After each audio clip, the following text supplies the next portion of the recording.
There are differing views and interpretations regarding the identity of the original Israelites, the people who came out of Egypt, as well as how and why they ended up in Egypt in the first place. Interestingly, the story of how the Israelites came to be in Egypt seems to have been overlooked by many.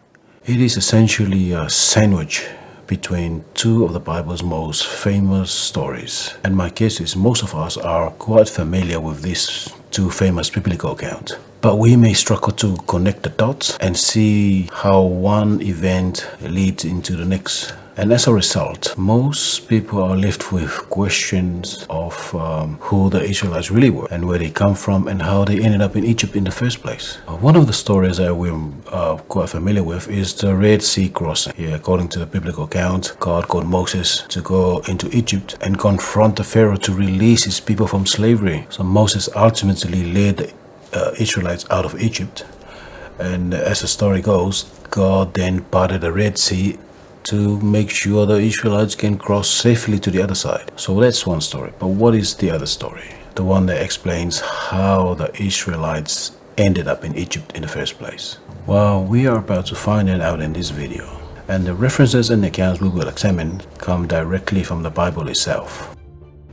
It is estimated that this event took place more than 3,500 years ago. So we're now in the year 2026. But these events, however, took place another 1,500 years before Christ was born. Before Moses eventually led the Israelites out of Egypt, they had already spent generations living there. But how did they get there in the first place? Were they prisoners of war? Did they lose a battle and became captives and eventually forced into slavery for hundreds of years? The answer, according to the biblical account, is quite different. Well, as it turned out, the Israelites were invited to come to Egypt. As a matter of fact, the Pharaoh himself supported the idea and welcomed the Israelites in Egypt. And the Bible is very clear about this if we look into the book of Genesis 46. Then God spoke to Israel in the visions of the night, and he said to him, Jacob, Jacob. And he said, Here I am. So he said to him, I am God, the God of your father. Do not fear to go down to Egypt, for I will make you a great nation there. So when Jacob had this vision, he was already on his way to Egypt. It was only a few days ago, when he had no plans of the immediate future, a message came to him. There was a message from a prominent figure in Egypt, and the message, carrying the authority and the support of the Pharaoh himself, was an invitation for Jacob to prepare to go to Egypt. And upon hearing the message, Jacob immediately set out on his journey, leaving Canaan, where he had been living, and traveling towards Egypt. And along the way, however, he stopped at Beersheba, where to offer a sacrifice to the Lord. And on that same night, he received a vision from heaven, instructing him to continue the journey to Egypt. But the question now is, what led to this moment? What was happening behind the scene? How did these events begin? To understand what brought Jacob to this pivotal moment, let us turn to the book of Genesis chapter 42. When Jacob saw there was grain in Egypt, Jacob said to his sons, Indeed, I have heard that there is grain in Egypt. Go down to that place and buy for us there, that we may live and not die. Now, pay close attention to the words that are being used here. So that we may live and not die. See, this language reveals a sense of desperation and urgency. See, Jacob's attention was clearly focused on finding a way to preserve the lives of his family. His ears were attuned to information that could lead to food, and he had evidently learned that grain was available in Egypt. So this is a clear example of a survival response at work, the survival mechanism. But it also suggests that something significant and unusual was happening throughout the region at this time. The severity of the situation raises an important question. What exactly was happening that had brought Jacob and his family to this point of desperation? Let us continue. And the sons of Israel went to buy grain amongst those who journeyed. Genesis 42, as 6. Now Joseph was governor over the land, and it was he who sold to all the people of the land.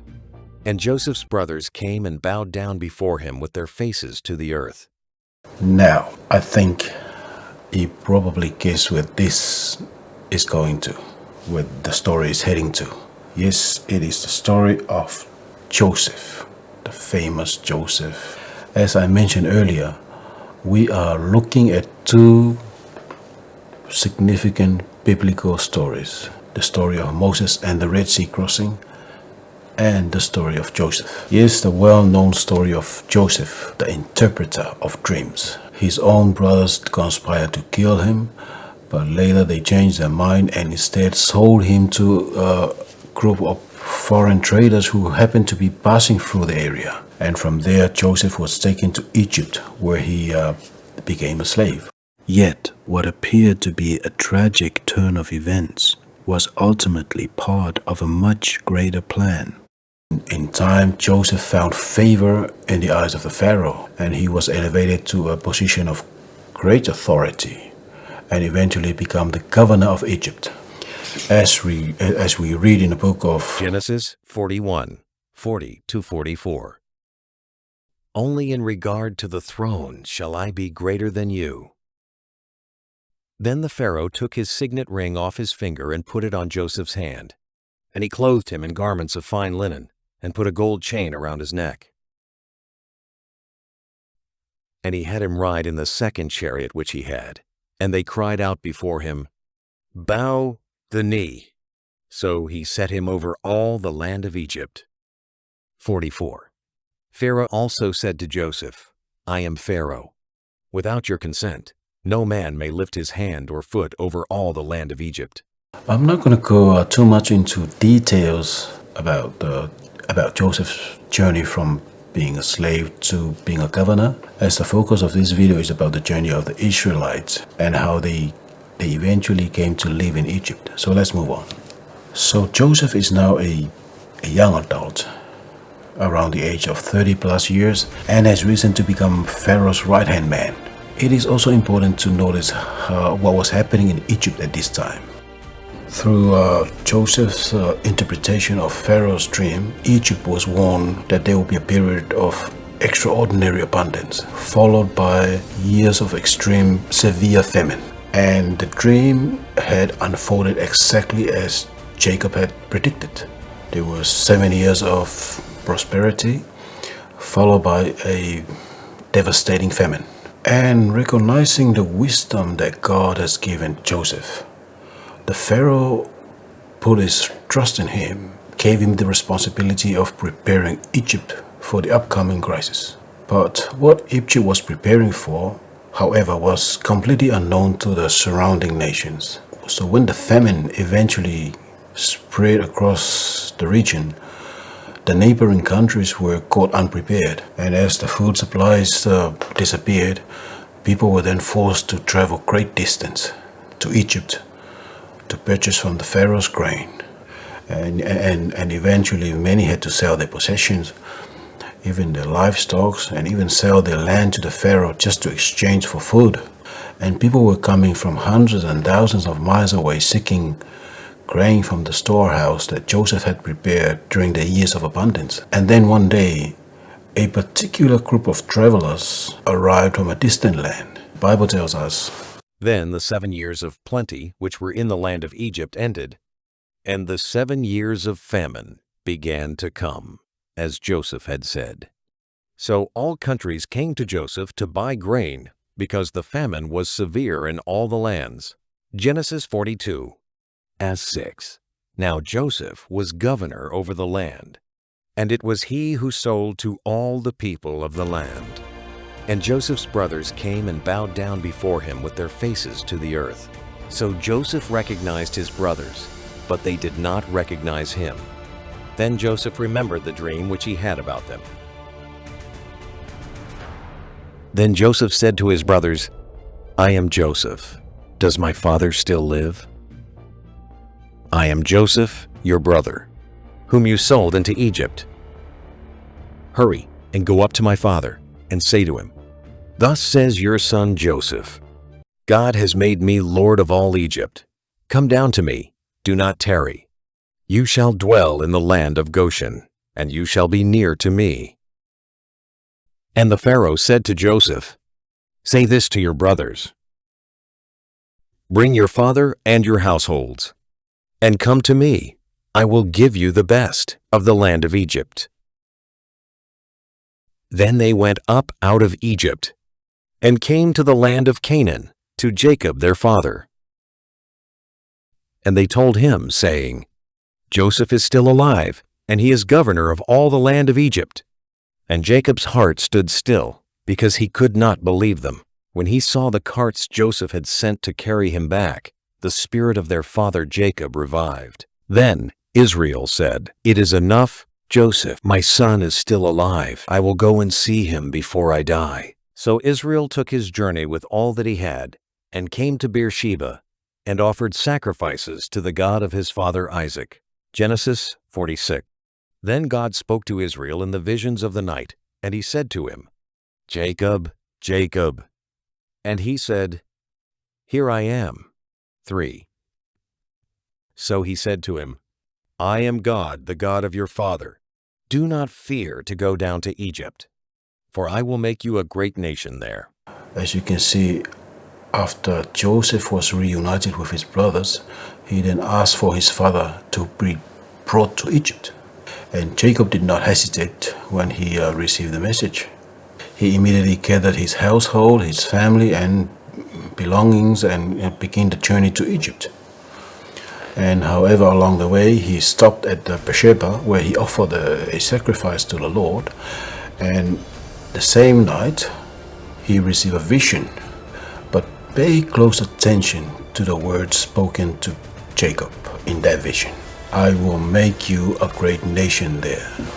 So, Genesis chapter 46, 27. All the persons of the house of Jacob who went to Egypt were 70. 28. Then Jacob sent Judah before him to Joseph to point out the way to Goshen. And they came to the land of Goshen. So Joseph made ready his chariot and went up to meet his father. And he presented himself before him, and fell on his neck, and wept on his neck a good while. Chapter 47, 5. Then Pharaoh spoke with Joseph, saying, Your father and your brothers have come to you. The land of Egypt is before you. Have your father and brothers dwell in the best of the land. Let them dwell in the land of Goshen. Then Israel, his 12 sons, their wives and children went and settled in Egypt. Pharaoh said to Jacob, How old are you? And Jacob said to Pharaoh, The days of the years of my pilgrimage are 130 years. So Jacob blessed Pharaoh and went out from before Pharaoh. So Joseph situated his father and brothers. He gave them possession in the land of Egypt, in the best of the land, in the land of Rameses, as Pharaoh had commanded. yeah, I will make you a great nation there. Yeah, I will make you a great nation. They went into Egypt as a extended family, small number. But when they left, they were already number in thousands, hundreds of thousands, even over a million, and some suggested. Yet they had been invited to settle there during a severe famine, and a time when Joseph was serving as governor and overlooked the distribution of food in Egypt. Over many generations, Joseph and his generation passed away, and different pharaohs came to power, and the relation became a bit bitter to the point where the Israelites became oppressed and enslaved population. And that's when Moses was born. And then God would ultimately use Moses to deliver the Israelites out of Egypt. This brings us back to the promise God made to Jacob when he left Canaan. I will make you a great nation there. So what began as a small family entering Egypt had over the course of generation became a nation, fulfilling God's promise. So the Israelites are the sons of Israel. Israel and Jacob are one and the same person. Jacob and Israel are two names for one person. God gave Jacob the name Israel, and so now his descendants became the Israelites. So this story can be summed up quite simply. They entered Egypt as an extended family, and they lived as a nation, fulfilling God's promise.